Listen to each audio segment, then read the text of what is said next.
What's going on, guys and girls? It's your favorite English teacher, Mr. Miles, giving you the tips you need to be successful in your English class. Today we're going to talk about nouns. Now, a noun is a person, place, thing, or an idea.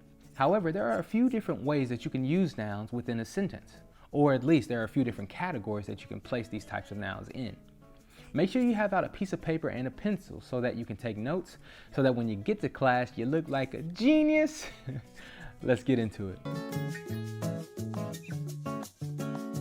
All right, guys, today we're going to talk about singular and plural nouns, and then we're also going to talk about common and proper nouns afterwards. So make sure you're paying attention. Singular nouns represent one person, place, thing, or idea.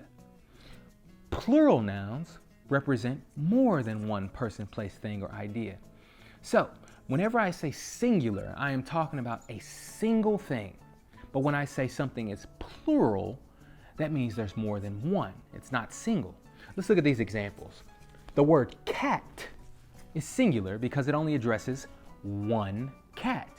However, in order to make that word plural and to refer to multiple cats or more than one, I would add an S to the end of the word. Now we have a new word that is cats. I love cats.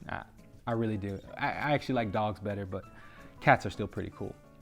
Let's move on to the next example. Finger. Finger is a singular noun. However, we could make it a plural noun just by adding a single letter to the end, an S.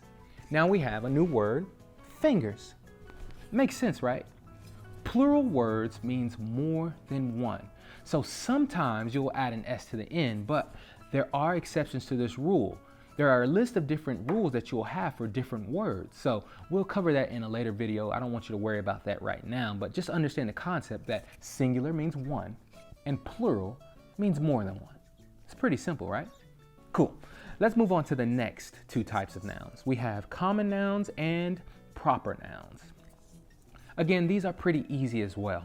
So let's begin with the common noun. A common noun references a group or a class of an item. Basically, it is a general or generic name to address multiple types of a single class. So it doesn't get very specific. Look at this example. Shoe. If I were to say the word shoe, I could be talking about any shoe, right? It could be a Jordan, it could be a Nike, an Adidas, a K-Swiss, it could be any shoe. Now, if we want to get more specific, well, then we move on to the proper noun, which is another way of saying its proper name.